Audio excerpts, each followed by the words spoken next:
Hi, I'm Rob, and in this Gems of War video, I'll be taking a look at the Soulforge and telling you what I think are the best weapons and troops, mythics to craft from there. As well as that, I'll be looking at this weekly glory troop, the Daughter of Yasmin. Anyway, what did Blackbeard say when he turned 80? Hey, matey. I'm 80. I'm 80. Get it? Good enough. No. Anyway, let's take a look at Daughter of Yasmin. Converts red to green and conjures a leaf storm. Inflict Hunter's Mark when it takes skull damage. Immune to mana drain, silence, fairy fire, and entangle. And starts battles with full mana. That is the thing about this, starting battles with full mana.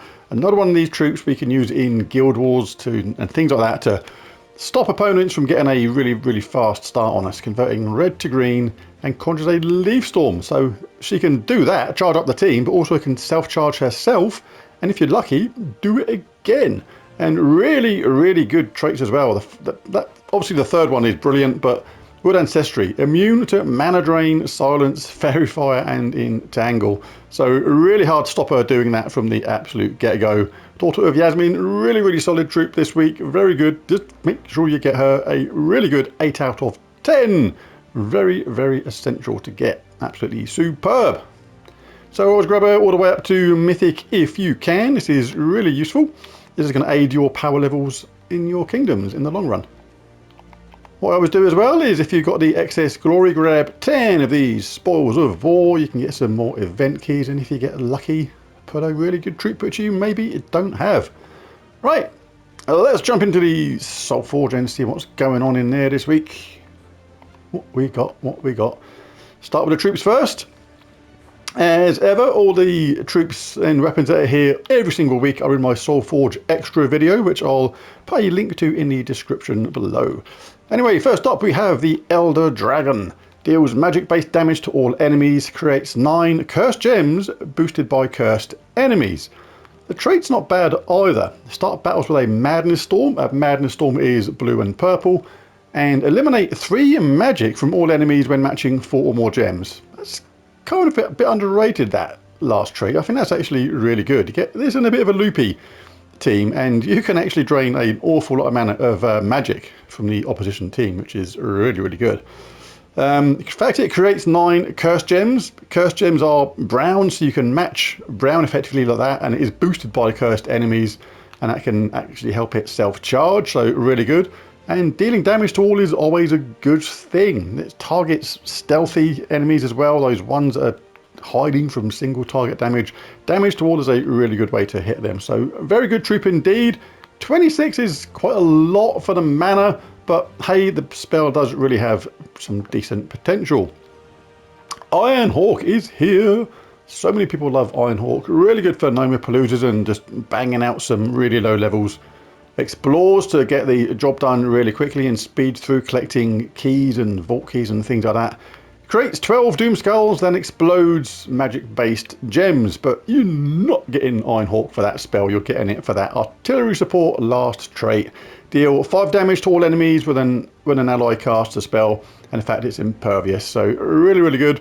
Like I say, a lot of people grab this to just use in Nomapalooza and things like that on or explore level 1s. With a greed style team to just really get really quick wins, like instant wins without the enemy getting a single turn. Very good indeed. Sharbanu Vesbera. Used to use her an awful lot in Guild Wars. May get back to her because I forgot she existed in a funny sort of way. Used to create some really fun teams with her. She gives magic-based amount to a random skill on an ally, then creates 9 gems of their mana colour, then repeats 2 more times for random allies. The trick to her is, because she uses 3 different colours, is to create the rest of your team only using 1 of the colours that she uses. So 3 other troops that only use blue, 3 other troops that only use purple, or 3 other troops that only use yellow.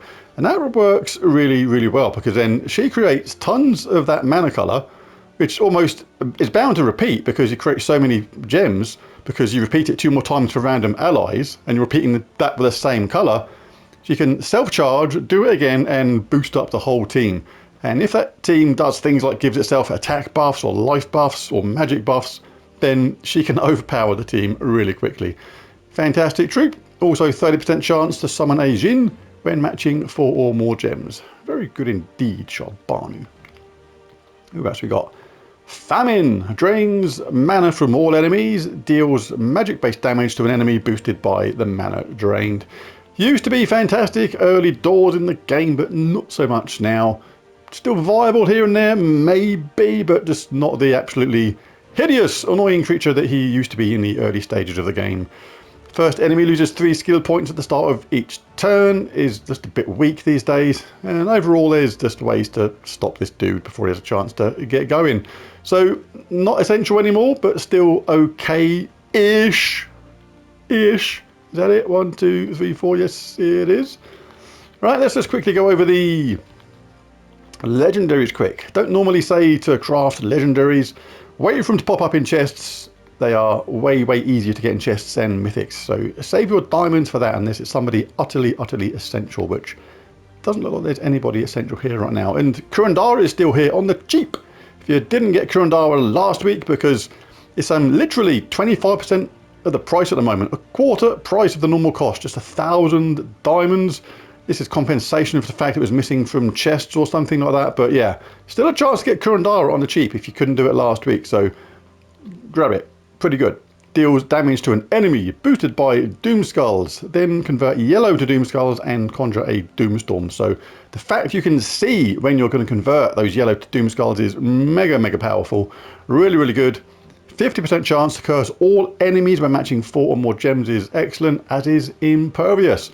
Very good indeed. Very powerful troop in the correct team.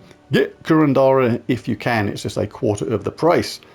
Ulfharagon, first of the legendaries, deals magic-based true damage to 3 random enemies. That's really good. If an enemy is wounded, deal 10 extra damage and has a summon as well of Ulf's mascot. Not too bad. Reduce damage from skulls by 25% is okay. And the banding trait is still really weak in this game. Gain 1 to all my skills for each ally with a banding trait. For that banding trait to work, you have to have other troops which have that true banding trait, and then you just gain 1 to all your skills for each one that's there. So, and there's not many that actually have true banding, so it's a bit rubbish, to be fair. Obragonia deals magic-based damage to all enemies and inflicts bleed. So damage to all again, not too shabby. Bleed a random enemy when matching green gems, and deal 1 damage to all enemies when I match skulls. Not too bad. Dark Monolith. Damage to the 2 weakest enemies, deal double damage if I am damaged. Yeah, not too great, mate. But the stone skin is good. Reduced damage from skulls by 50%, and absorb power is a little bit slow to be effective. Gains 3 magic when an enemy casts a spell. Imp of Love, not too bad. Deals scatter damage and charm a random enemy. So the more powerful the enemy is, the more that's going to hurt them, because it deals their damage to the troops above and below. If I'm wounded, either bless all allies or give 3 magic to all allies. And gain 8 magic on red gems is its trick, really. Basically get this in a bit of a loopy, create load of red team, and that scatter damage can go really high. So there's the troops. Let's have a quick gander at the weapons. First up is the Hammer of Force. Just as well as a Hammer of Force, because if it was a Hammer of Marshmallows, it would be utterly useless. Deals magic-based damage to an enemy with a 4% chance to kill them, boosted by elemental enemies. Not great. Don't like things that rely on chance to do things so much. I'd rather things just happen in a way that you know you're going to get some benefit from it. See, I prefer this weapon overall. Deals 40 light splash damage or magic +1 to an enemy, then creates 7 green gems. The fact that it only uses 8 means it can self-charge really easily and do it again, and that's really cheap. Only 75 diamonds. Not bad at all. What else we got? Same as the troops, all these weapons are here all the time are in my Soulforge extra video, which I'll put a link to in the description. Elemental Bow deals magic-based damage to an enemy, boosted by elemental allies, then creates a mix of 6 blue and green gems for each elemental ally. So you need elemental allies to make this tick, and they need to be using blue and green to benefit from the mana gen, because this uses purple and yellow. So Make sure your troops are elemental and use blue and yellow to blue and green rather to benefit from that. Good upgrades though. Tangling, that entangles the first troop when cast, and Leaf Storm is a green storm, so pretty good. Not bad at all. Oaken Crown, magic based damage to an enemy boosted by Forest of Thorns allies this time. Then create a mix of 6 green and yellow for each Forest of Thorns ally. So as in the previous weapon, make sure your other troops use yellow or green to benefit from that lovely mana gen, because the weapon doesn't use it and you need to use other troops to benefit from that.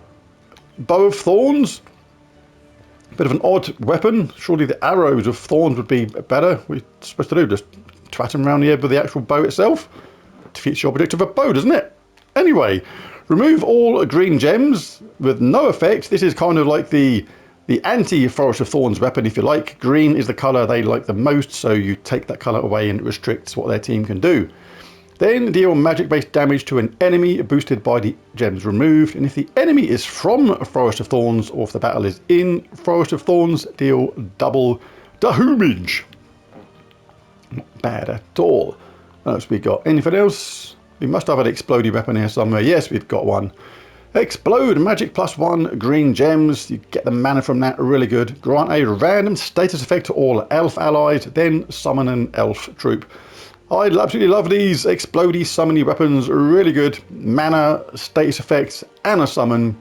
Really, really good. Absolutely love it. That is one of the weapons I would absolutely pick up if you don't have it already. Absolutely superb, and that is the last one. So I really like this weapon as well. If you're a newer player, that is going to be really handy in certain places. And that is it. So who gets my super coveted mythic of the week? Not coveted. It's not. Anyway, it's not Famine. Used to be good, mate, but you kind of got left behind with the rest of the game.